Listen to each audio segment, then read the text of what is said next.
네, 우리공화당 10대 개혁 혁신 과제 발표드리겠습니다. 1. 붉은 적폐 청산위원회 설치.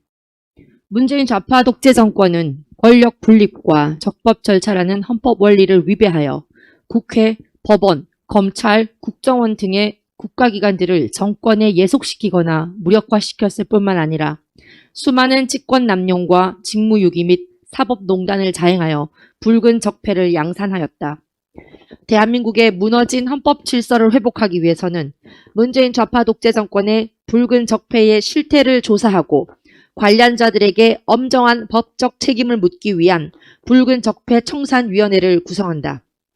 붉은 적폐 청산위원회는 독립성을 갖는 준사법적 기관으로서 문재인 좌파 독재 정권의 헌법 질서 파괴 행위에 대한 철저한 조사와 처벌을 실시하게 된다. 2. 국가건전재정법 제정. 국가재정을 효율적이고 투명하게 운용하고 재정의 건전성을 확보하기 위한 일반적인 원칙과 세부적인 기준을 명문화하는 국가건전재정법을 제정한다. 국가건전재정법에는 국민의 부담을 최소화하고 재정 지출의 성과를 제고하며 재정의 건전성을 확보한다는 원칙을 명시하여야 한다. 문재인 좌파 독재 정권은 자신의 정치적 목적을 달성하기 위하여 포퓰리즘적 퍼주기 정책을 시행하여 재정의 건전성을 크게 악화시켰다. 국가건전재정법은 정부의 예산 편성과 재정 운영을 법적인 기준에 따라 합리적으로 통제함으로써 국가 재정의 건전성과 지속성을 확보한다. 3. 내각제 개헌 및 민주통합정부 음모 분쇄.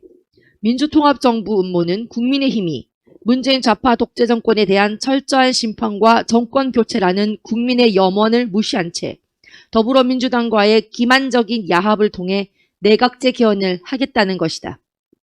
민주통합 정부 음모가 현실화되면 좌파 세력의 촛불 쿠데타가 완성되어 좌파 100년 집권의 문을 열어주게 되고 궁극적으로는 대한민국이 사회주의 연방국가가 되고 말 것이다.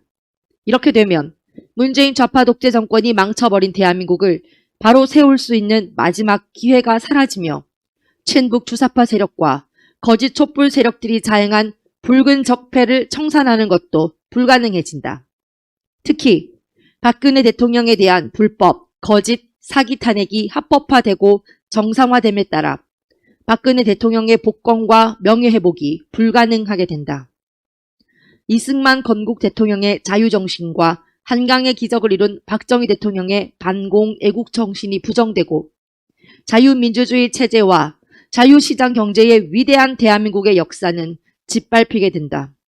우리 공화당은 좌파 세력과 위장우파 세력이 권력 구조를 대통령제에서 이원집정부제나 내각제로 변경하려는 망국적인 내각제 개헌 음모를 반드시 분쇄할 것이다.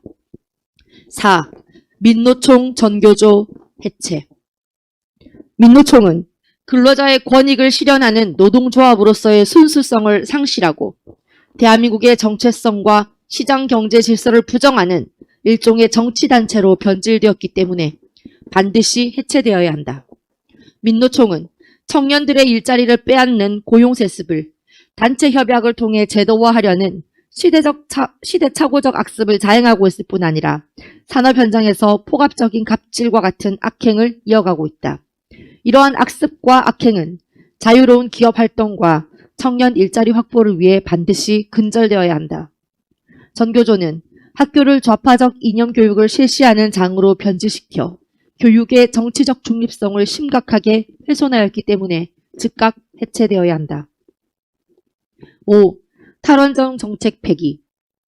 문재인 좌파 독재 정권이 국민들의 강력한 반대에도 불구하고 일방적으로 강행한 망국적 탈원전 정책을 폐기하고 원자력 발전 산업을 집중적으로 육성하여 에너지 주권을 확보하고 원전 수출 산업의 동력을 회복하여야 한다.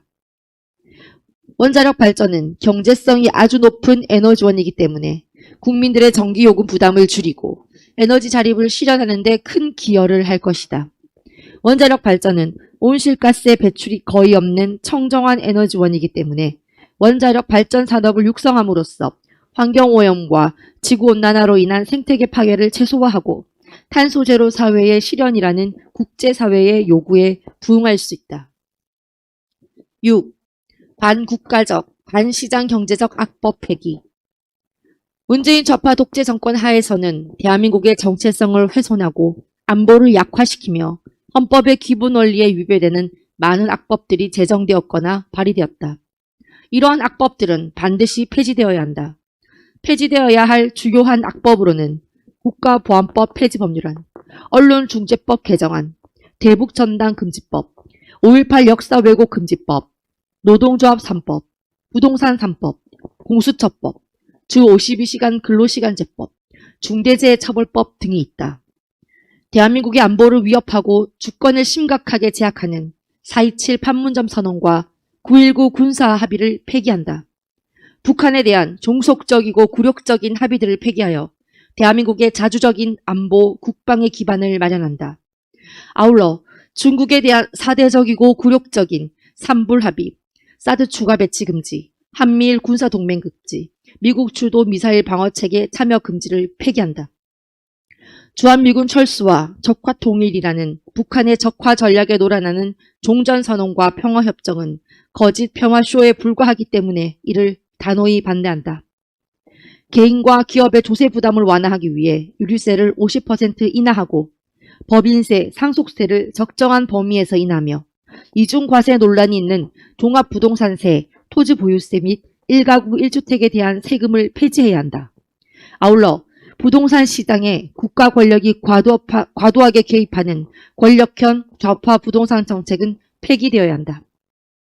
차별금지라는 명목으로 국민의 자유를 억압하고 획일적 평등을 강요하는 차별금지법을 제정하려는 시도를 단호하게 저지해야 한다. 인륜을 근본적으로 파괴하는 동성애를 합법화하려는 시도는 즉각 중단되어야 한다. 동성애의 합법화는 국가의 가장 기초적인 단위인 가정의 파괴를 초래하고 나아가 급속히 진행되는 저출산 고령화 사회의 인구를 감소시켜 심각한 사회 문제를 초래한다. 7. 교육제도 개혁.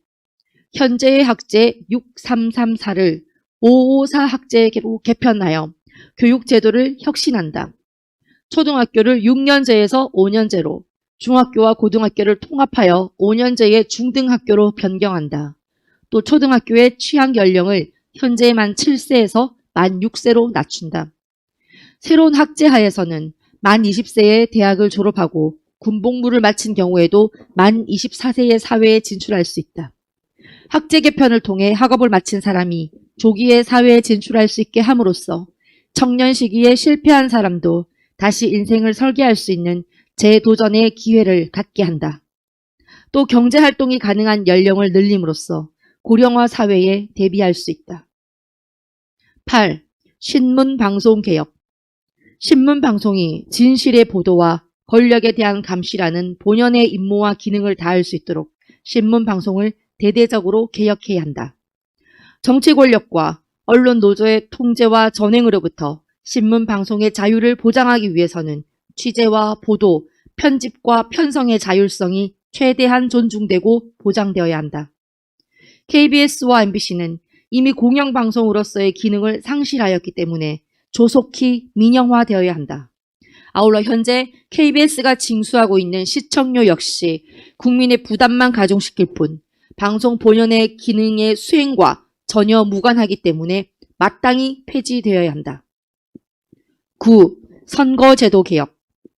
대의민주주의에서 국민의 대표자를 선출하는 민주적인 절차인 선거는 국민의 의사를 정확하게 반영할 수 있도록 공정하고 투명하게 실시되어야 한다. 선거의 공정성과 투명성을 보장하기 위해서는 많은 의혹을 낳고 있는 사전투표 제도를 폐지하고 투표소 현장에서 수개표가 이루어지도록 선거제도를 개혁하여 부정선거 의혹을 원천적으로 해소해야 한다. 중앙 및 각급 선거관리위원회의 정치적 중립성을 확보하고 공정하고 투명한 선거관리를 실시하는 합리적 방안을 강구하여 선거관리에 대한 국민의 신뢰를 회복해야 한다. 10. 방역체계 개혁. 방역정책은 정치의 논리에 따라 이루어져서는 안 되며 전문가의 의견을 충분히 반영하여 감염병의 확산 추세에 맞춰 신속하고 적정하게 수립되고 시행되어야 한다.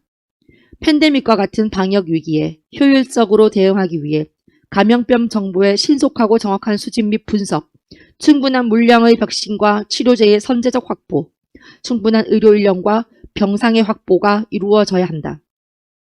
특정한 집단이나 지역을 자의적으로 감염병 확산의 주범으로 규정하는 마녀사냥식의 방역 정책은 실효적인 방역에 아무런 도움이 되지 않기 때문에 결코 시행되어서는 안 된다. 백신 패스제를 강압적으로 시행하여 모든 국민에게 백신 접종을 강요하고 또 백신 미접종자에게 여러 가지 불이익을 주면서 감염병 확산의 책임을 이들에게 전가하는 것은 백신 접종의 자율적 선택이라는 개인의 자기 결정권을 침해하는 중대한 기본권 침해이다. 백신 패스제를 통해 적나라하게 드러난 문재인 좌파 독재 정권의 허구적이고 폭압적인 방역 정책은 방역의 실효성과는 전혀 무관한 것으로서 방역을 빌미로 국민에 대한 정치적 통제를 강화하려는 방역 독재이기 때문에 반드시 폐기되어야 한다. 아무런 과학적 근거 없이 식당 등의 영업시간이나 수용 인원을 제한하는 것은 자영업자들에게 감염병의 책임을 일방적으로 전가하는 것일 뿐만 아니라 자영업자들에게 회생 불가능한 피해를 주게 된다. 따라서 자영업자들에게 주는 피해를 최소화할 수 있는 방역 정책을 수립하고 시행해야 한다. 방역으로 인해 심각한 피해를 입은 사람들에 대해서는 지원금, 대출, 세제 지원 등의 선별적 맞춤형 지원을 함으로써 방역의 부담을 적절하게 분담하도록 하여야 한다. 전문가들로 구성된 코로나 방역 참사 특별조사위원회를 설치하여 코로나와 관련된 방역 실패와 이에 따른 피해 실태를 철저히 조사한다. 이를 바탕으로 방역 실패의 원인과 책임 소재를 밝히고 관련자들에 대해 엄격한 법적 책임을 묻고 피해자들에 대한 적절한 보상 대책을 마련한다. 이상입니다.